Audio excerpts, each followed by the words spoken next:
touchdowns and passing for almost 1,000 yards in just 2 games as a starter, and the rest as a backup. Manning currently sits at plus 750 to win the Heisman according to ESPN Bet. Arch, how do you feel about the preseason hype? I'm not really sure how they get these opinions because I've only played, 2 games? But I guess that's nice of them to say, but, that doesn't mean anything. Talk is cheap. I got to go prove it. All right.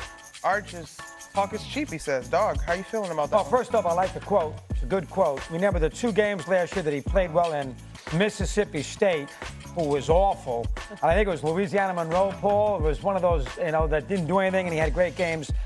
When I saw him play in snippets, I wasn't blown away, and so I got to see a lot more. And they play Ohio State on Labor Day weekend in Columbus. National championship, Ohio State, national champions. We'll get a little feel there.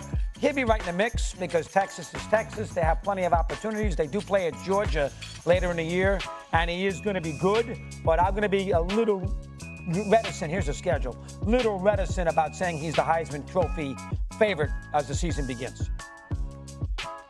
Finebaum. Paulie.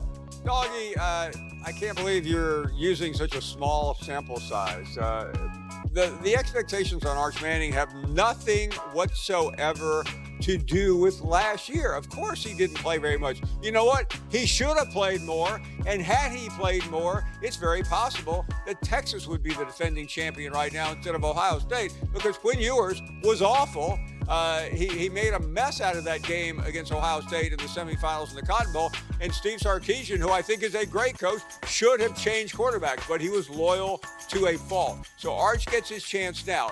Yeah, he was panicky at times because it was his first opportunity, but he's a great student. Is that because he's a Manning? No, that's what Steve Sarkisian told me yesterday. Nobody is better prepared. Nobody has been studying the game longer. He texts every day with Archie Manning. You may have heard of him, dog. That's back in your day and mine.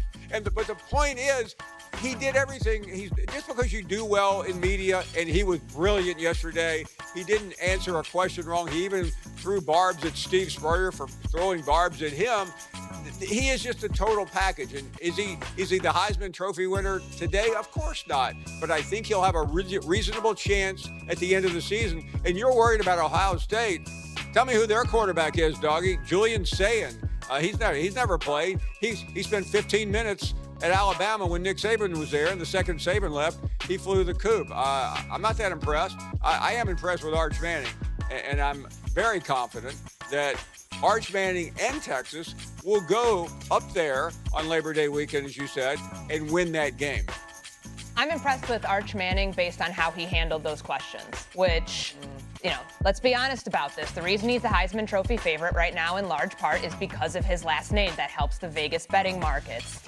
You mentioned the sample size, Monica. What was it, 1,000 yards, 13 touchdowns, 95 pass attempts in the last 2 years, 2 starts. So not enough of a sample size to anoint him when you look at all the other quarterbacks in college football right now. Cade Klubnik threw 36 touchdowns last year. He's a preseason Heisman Trophy favorite. Garrett Nussmeier, of all the quarterbacks returning to college football, has the most passing yards from a year ago and another year in that offense at LSU. Dante Moore, don't sleep on him, the UCLA transfer who's now at Oregon. There's a lot more quarterback star power in college football this year than there was a year ago. Not saying that Arch can't get it done. I mean, certainly he goes up to the horseshoe. If they win there in week 1, that's the tone setter for the season.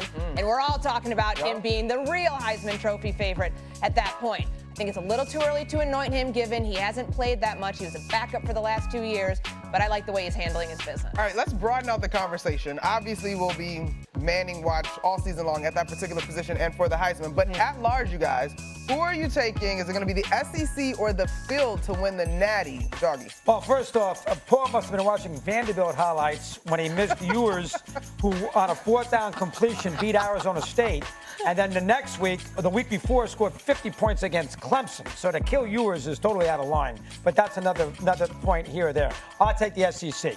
LSU is going to be very good. Alabama's going to be good. Obviously, Texas is going to be good.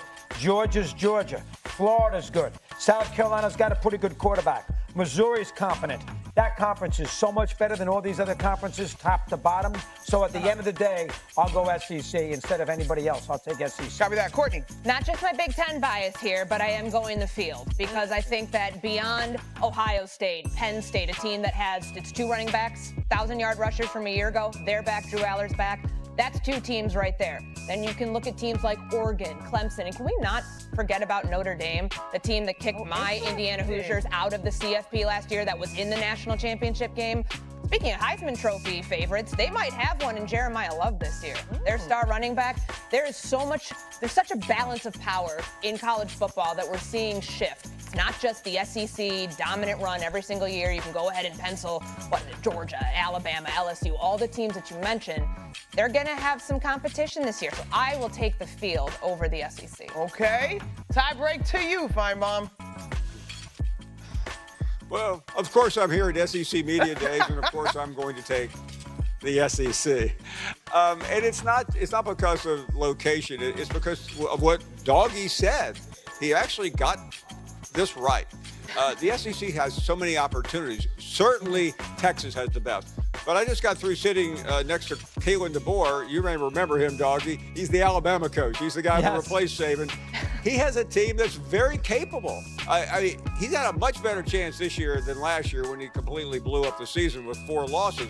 But you mentioned LSU. They're under a lot of pressure week 1, but Nussmeier might be number 1 in the draft come next April. And yes, nobody's forgotten Georgia. They're capable. I don't think they're quite up to the standard, but Georgia has been preseason number 1 for a couple of years. And all this talk about the Big Ten dominance, first of all, if Georgia had not blown the game against Alabama 2 years ago across the street from where I am, they would have beaten Michigan.